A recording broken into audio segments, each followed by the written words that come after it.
Hello दोस्तों, कैसे हो आप सब। Welcome to my YouTube channel. दोस्तों, आज 13 सितंबर है और जो ग्रुप डी का एग्ज़ाम हो रहा है उसका आज अभी 13 सितंबर का फर्स्ट शिफ्ट का अभी हम लोग क्वेश्चन करने वाले हैं। तो चलिए वीडियो को शुरू करते हैं। देखिए, आज का पहला क्वेश्चन है, आत्महत्या की थैली किसे कहा जाता है। ये एक ईजी क्वेश्चन पूछा गया था। आत्महत्या की थैली किसे कहा जाता है, तो लाइसोसोम को आत्महत्या की थैली कहा जाता है। अगला क्वेश्चन था कि सूर्यास्त और सूर्योदय के समय सूर्य का लाल दिखना किसका उदाहरण है। तो देखिए, ये प्रकीर्णन का यानी कि स्कैटरिंग ऑफ लाइट का उदाहरण है। ठीक है, या फिर आकाश का नीला दिखना, सूर्य का लाल दिखना, या फिर कोई भी जैसे कि कलर, कोई भी जो भी कलर में कलर से रिलेटेड रहेगा ना, जो ये कलर दिखता है, इंद्रधनुष का जो 7 रंग में दिखना, ये सब जो है स्कैटरिंग ऑफ लाइट का एग्जाम्पल है। ठीक है, अगला है कि जिप्सम को कितने डिग्री सेंटीग्रेड पर गर्म करने से पेरिस ऑफ प्लास्टर बनता है। तो देखिए, जिप्सम को जब 120 डिग्री के सेंटीग्रेड पे एग्जैक्टली डेटा दे रखा है, ये एनसीईआरटी का है। ठीक है, तो 120 डिग्री सेंटीग्रेड पे जब हम लोग गर्म करते हैं तो पेरिस ऑफ प्लास्टर बनता है। अगला क्वेश्चन है कि अनुच्छेद 32 जिसमें संविधानिक उपचार का वर्णन किया गया है, इसके तहत हम क्या कर सकते हैं। देखिए, एक क्वेश्चन इस तरह से था कि अनुच्छेद, जैसे कि बच्चों द्वारा बताया गया, अनुच्छेद 32 जिसमें असंवैधानिक उपचारों का वर्णन किया गया है, इसके तहत हम क्या कर सकते हैं। देखिए, तो इसके तहत प्रत्येक भारतीय नागरिक को संविधान द्वारा मान्यता प्राप्त है कि वह अन्य मौलिक अधिकारों को लागू कराने के लिए सुप्रीम कोर्ट के समक्ष याचिका दायर कर सकता है। यानी कि ये जो है डायरेक्टली सुप्रीम कोर्ट के समक्ष, अगर किसी भी मौलिक अधिकार का आपका हनन हो रहा है तो उसके लिए आप डायरेक्टली सुप्रीम कोर्ट जा सकते हैं। ठीक है, यही कहा गया अनुच्छेद 32 में, जो संवैधानिक उपचारों का वर्णन करता है। एक क्वेश्चन था कि शांति स्वरूप भटनागर पुरस्कार 2021 कितने आदमियों को दिया गया है। देखिए, 2021 में कुल 11 आदमियों को दिया गया था शांति स्वरूप भटनागर पुरस्कार। फिर एक क्वेश्चन पूछा गया था कि प्रतिरोध, विद्युत धारा और विभवांतर का संबंध। ये इस तरह से क्वेश्चन जो बच्चों के द्वारा बताया गया कि प्रतिरोध, विद्युत धारा और विभवांतर का संबंध क्या होगा। तो देखिए, विभवांतर यानी कि वोल्टेज ड्रॉप, तो वोल्टेज ड्रॉप V=IR, ये होता है ओम्स का नियम। ठीक है, और इसी से पूछा गया था। देखिए, ओम्स का नियम से दो क्वेश्चन तो रोज आ रहा है। ठीक है, साथ ही आपका जो लाइट चैप्टर है, लाइट चैप्टर में जो लेंस और जो मिरर है, मिरर और लेंस से दिया जा रहा है। साथ ही आपको पैरेलल कॉम्बिनेशन और सीरीज कॉम्बिनेशन में जो रेसिस्टेंस दिया रहता है, उसमें वोल्टेज दिया रहेगा तो करंट पूछेगा, और करंट दिया रहेगा तो वोल्टेज पूछेगा। इस तरह से क्वेश्चन अभी काफ़ी बन रहा है, तो आप लोग देख के जाइएगा। देखिए, अगला क्वेश्चन है कि आवर्त सारणी के वर्ग 14 में निम्न में से कौन अधातु है। अब यहाँ पे देखिए, अगर आप लोग को पूछा गया था कि कौन सा अधातु है, तो इसमें अधातु 2 है। अधातु मतलब सेमीकंडक्टर। ठीक है, धातु, अधातु, माफ कीजिएगा, यहाँ पे उपधातु, हाँ उपधातु है, उपधातु। ठीक है, तो उपधातु है, तो उपधातु यहाँ पे 2 हो, यानी कि सेमीकंडक्टर। तो एक हो जाएगा सिलिकॉन और एक हो जाएगा जर्मेनियम। ठीक है, 14 में। अगर वर्ग 14 की बात करें तो वर्ग 14 में सिर्फ इकलौता जो नॉन मेटल होगा, नॉन मेटल एक ही को होगा, और वो क्या होगा, कार्बन होगा। एकमात्र होगा, कार्बन होगा। बाकी जो भी है वो सब मेटल है, जैसे कि टीन है, प्लम्बम है, यानी कि प्लम्बम मतलब पीवी, लेड। ठीक है, और टीना। ठीक है, तो ये सब है, जो बाकी सब मेटल कैटेगरी में आता है। लेकिन अगर ये पूछा गया हो क्वेश्चन कि एकमात्र अधातु कौन है, एकमात्र अधातु, तो कार्बन आपके आंसर में हो जाएगा। और अगर ये पूछा गया होगा कि उपधातु कौन कौन है, तो उपधातु हो जाएगा सिलिकॉन और जर्मेनियम। ठीक है, अगला क्वेश्चन है कि यदि किसी रासायनिक अभिक्रिया में हाइड्रोजन जुड़ता है, यहाँ पे जुड़ता हो जाएगा, हाइड्रोजन जुड़ता है। ठीक है, अगर हाइड्रोजन जुड़ता है तो क्या होगा, तो वो कौन सी मतलब वो क्या कहलाता है, तो उसको हम लोग अपचयन कहा जाता है, यानी कि रिडक्शन रिएक्शन वो हो जाएगा। ठीक है, और अगर ऑक्सीजन जुड़ेगा, ऑक्सीजन को जुड़ना यानी कि होता है ऑक्सीडेशन। ठीक है, उसको होते हैं अपचयन या उपचयन। ठीक है, चलिए, विशु त्यौहार किस राज्य में मनाया जाता है। ये क्वेश्चन त्यौहार से रिलेटेड आया था कि विशु त्यौहार किस में मनाया जाता है, तो केरल का ये एक प्रमुख त्यौहार है विशु। ये जो त्यौहार है विशु, ये न्यू ईयर के न्यू ईयर के रूप में मनाया जाता है विश्व त्यौहार को, ठीक है, केरल में। नीरज चोपड़ा को, ये देखिए ये इस क्वेश्चन में बहुत ज़्यादा कंफ्यूज किया गया है, ठीक है, इसलिए हम ये 2 क्वेश्चन करके आए।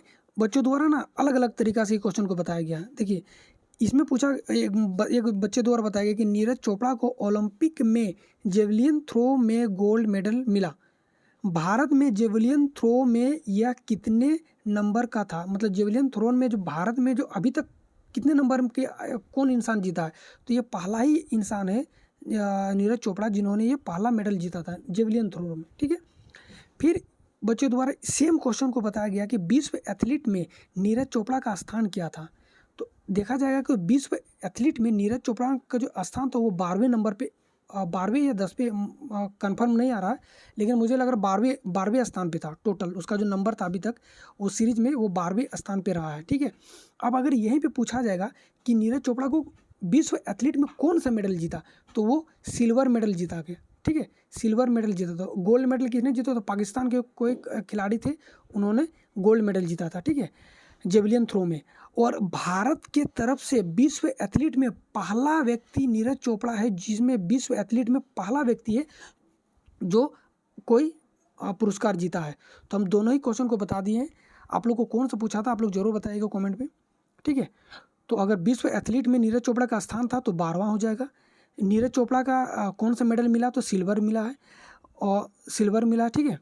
और नीरज चोपड़ा का विश्व एथलीट में अभी तक भारत की तरफ से, भारत में इसका स्थान क्या, तो भारत में पहला ऐसा व्यक्ति है जिसने कोई मेडल जीता है विश्व एथलीट में, ठीक है, सिल्वर मेडल जीता था। एक क्वेश्चन पूछा गया है कि इस्लामिक कैलेंडर के अनुसार रमज़ान किस महीने में मनाया जाता था। इस्लामिक कैलेंडर जो होता है उसके कितनेवें महीने में रमज़ान मनाया जाता, तो 9वें महीने में रमज़ान को मनाया जाता है।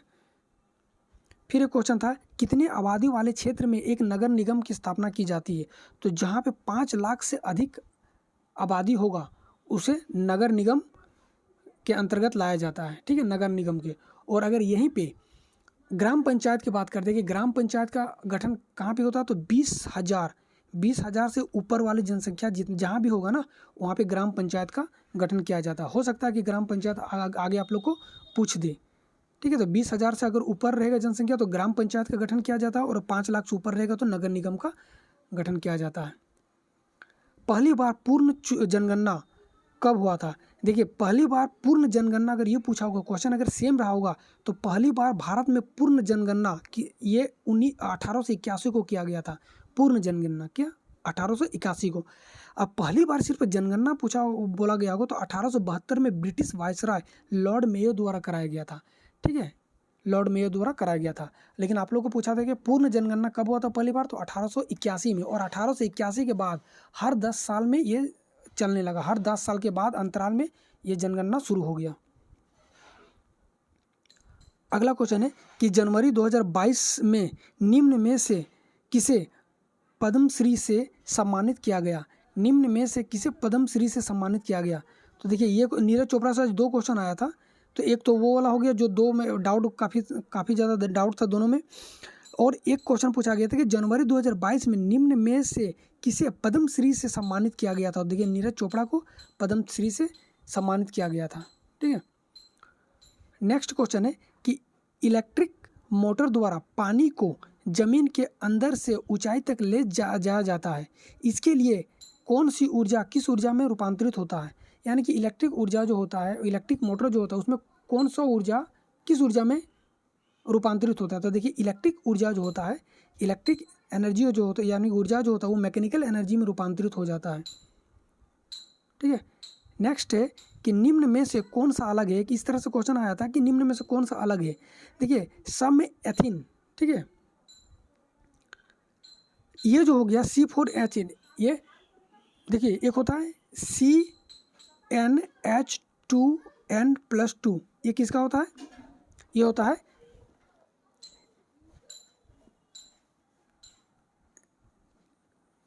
देखिए CnH2n+2 ये किसका होता है, ये होता है एथिलीन का। देखिए मिथिन एथिन और प्रोपीन, ठीक है, इस तरह से आता है। इसको हम लोग थोड़ा बढ़िया से बताते रहे। देखिए जिसको बोला जाएगा कि मेथिन या फिर बोला जाएगा कि एसिटिलीन, एथीन, एक होता है एथेन, एथीन और इथाइन, ठीक ठीक है, एथेन, एथीन, इथाइन, जिसके अंत में ANE रहेगा उसको बोलते हैं एथेन, फिर ENE, फिर YNE, ठीक है।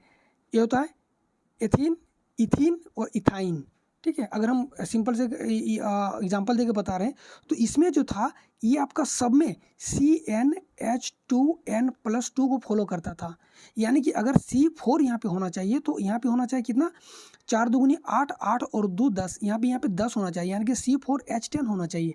बाकी जो भी दे रखा था, जैसे कि बच्चे द्वारा बताया गया कि बाकी सब में ये CnH2n+2 को फॉलो कर रहा था, ठीक है। लेकिन एकलौता ये था C4H8, इसमें CnH2n को फॉलो नहीं कर रहा था, ठीक है। तो ये इसका करेक्ट हो जाएगा। फिर एक क्वेश्चन पूछा गया था कि पचे हुए भोजन को छोटी आंत से किसके द्वारा अवशोषित किया जाता है। देखिए, छोटी आंत से किसके द्वारा अवशोषित किया जाता है, तो वेली के द्वारा अवशोषित किया जाता है। ये जो इंटेस्टाइन होता है इसमें इस तरह से स्ट्रक्चर होता है दोनों तरफ, ठीक है, इसे वेली कहा जाता है और इसी के द्वारा एब्जॉर्ब किया जाता है।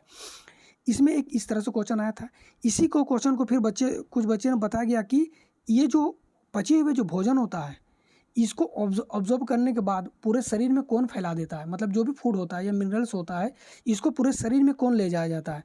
तो यहाँ पे दे रखा था RBC, WBC, प्लेटलेट्स और आपको दे रखा था प्लाज्मा, ठीक है, प्लाज्मा। देखिए, RBC के द्वारा ऑक्सीजन को ले जाया जाता है। WBC क्या कहता है, ये तो एक सिक्योरिटी गार्ड की तरह होता है, यानी कि ये जो भी